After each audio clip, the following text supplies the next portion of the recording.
everybody, welcome back. I am so happy to be sitting down today with Brandon Gschweng. Figured that out.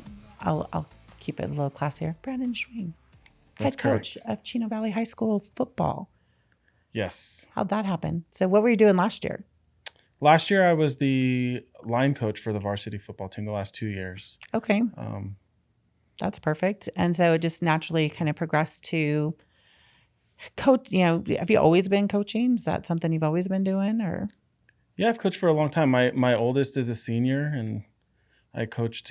Football didn't start until 2020. Oh, okay. Like COVID, the COVID. The COVID football time. team in the backyard? Maybe 2019 was the first for football. Okay. And then before that, it was just different youth sports in Chino Valley. And so with a head coach and a line coach, are you still kind of tempted to get back and, watching the line stuff and kind of, give your 2 cents over there? Are you pretty good at being able to? Yeah, I have a great coaching staff. My offensive coordinator, defensive coordinator, all position coaches do a wonderful job. So I actually still coach the offensive line. I've put somebody in place to coach defensive line, and then just overseeing the program at the same time. Perfect. One thing I wanted to touch on that, it's a little difficult, but, last season, 2-8, kind of struggled. What's one lesson that your team kind of took away from that as you're going into this season?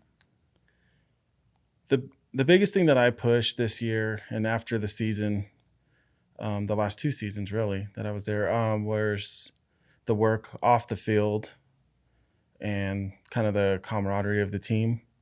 So not as soon as the season was over, we were right back in the weight room. As soon as spring came, we were back on the field for spring football. And I've had a bigger and bigger group show up almost every day since then.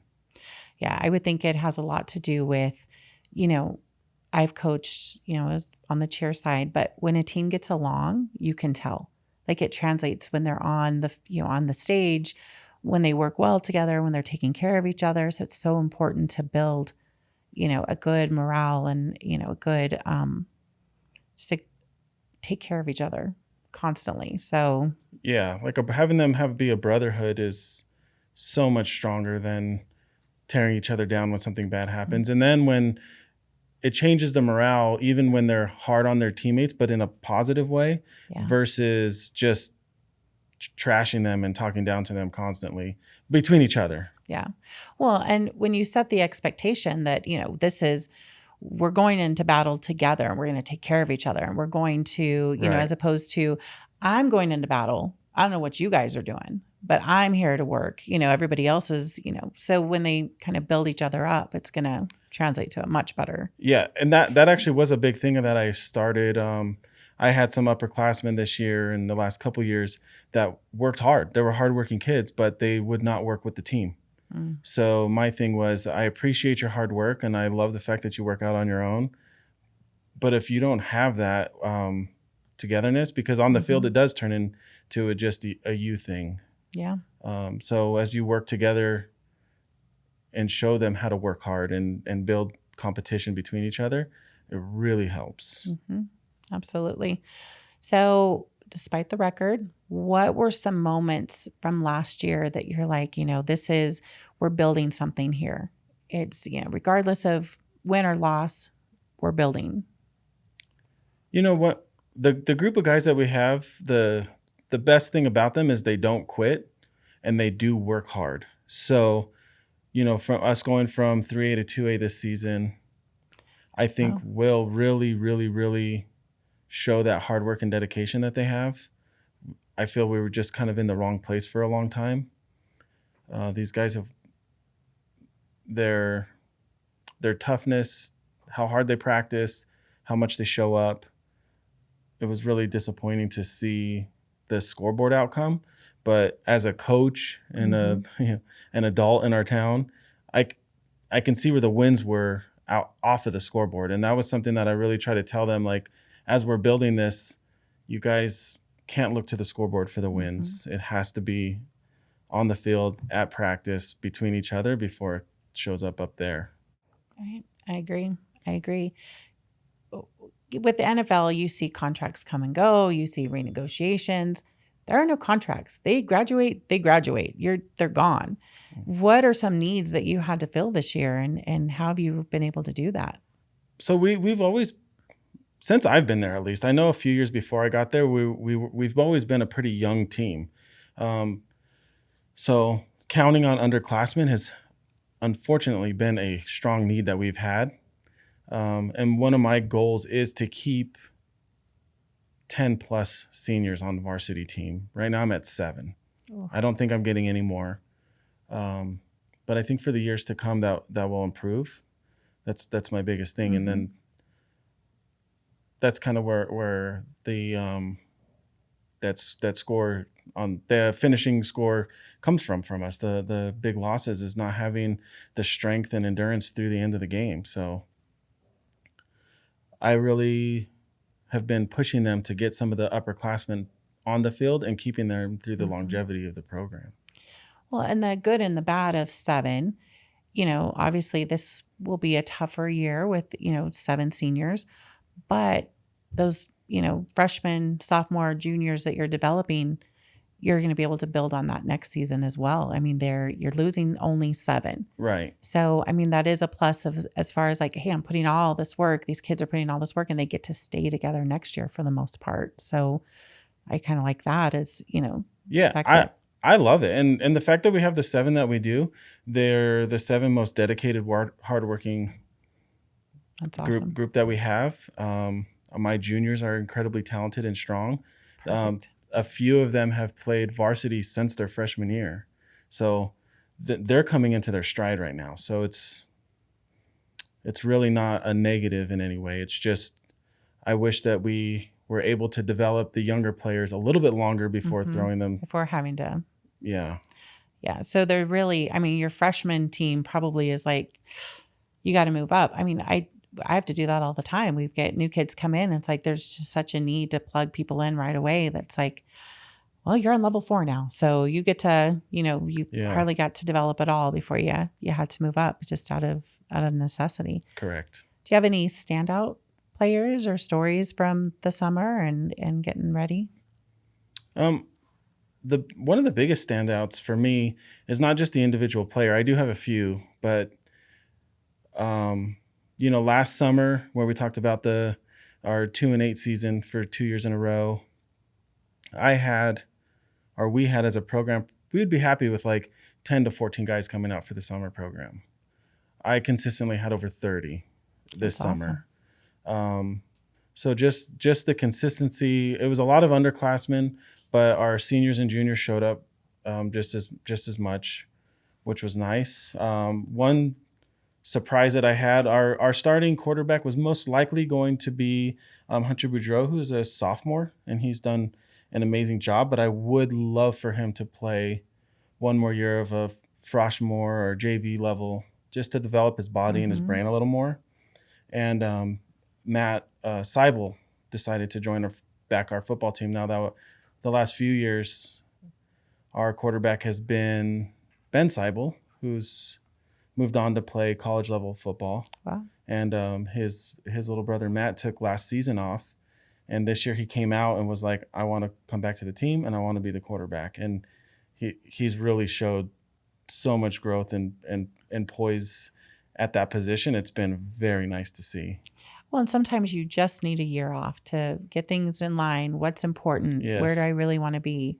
I have that all the time. People are, I'm not coming back. And then 3 months in, hey, can I come back? Yeah. So no, it's been, then the team has loved it, That's awesome. But the hard work that these guys have put in, I have Tegan DeBono,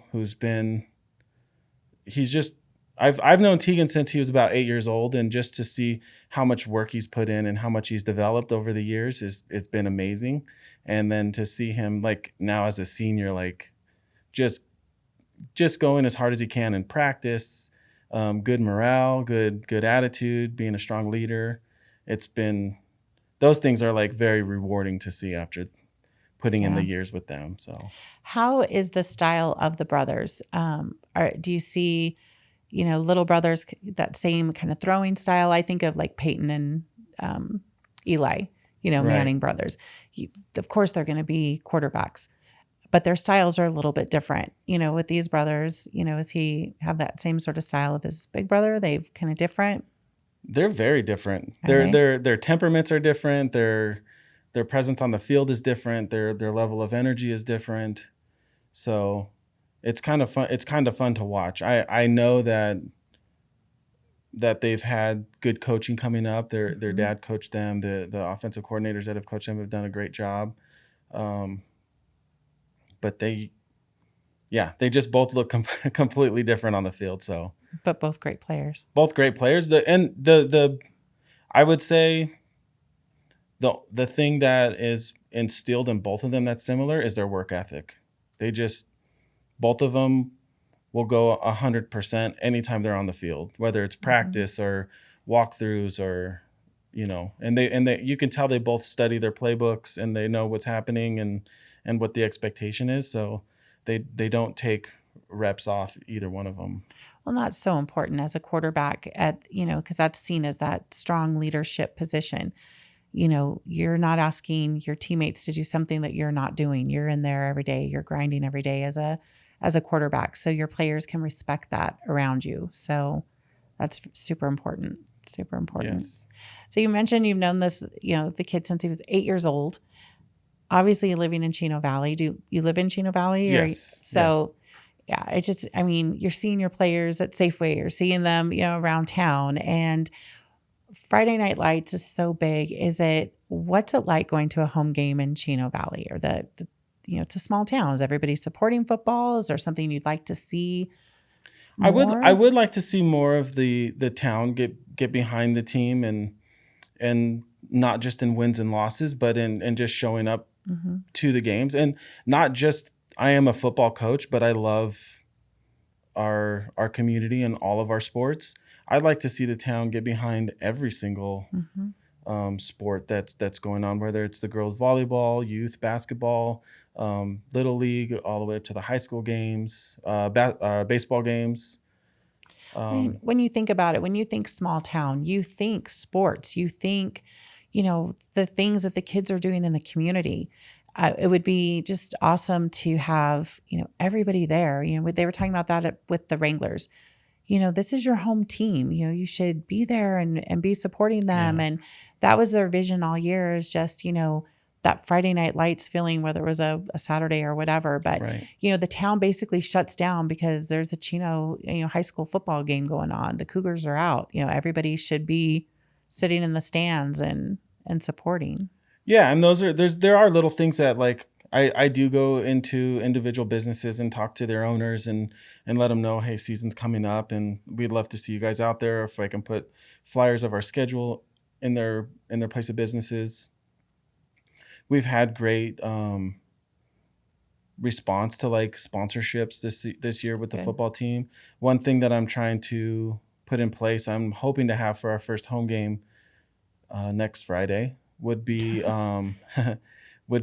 our No stress. having a program.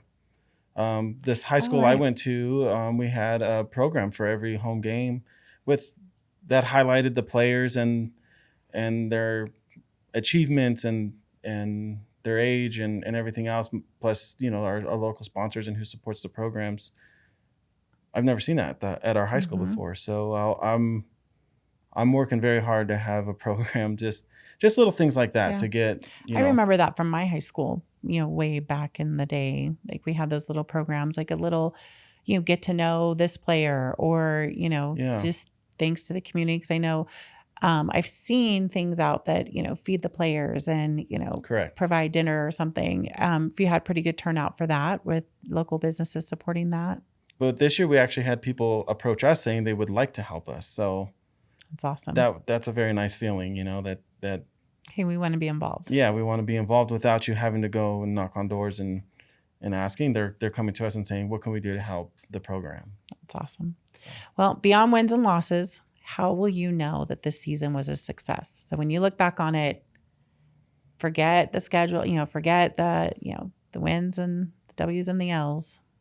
How will you know that this was a successful season? I really feel like the feeling in the locker room and getting them to be excited to come back next season.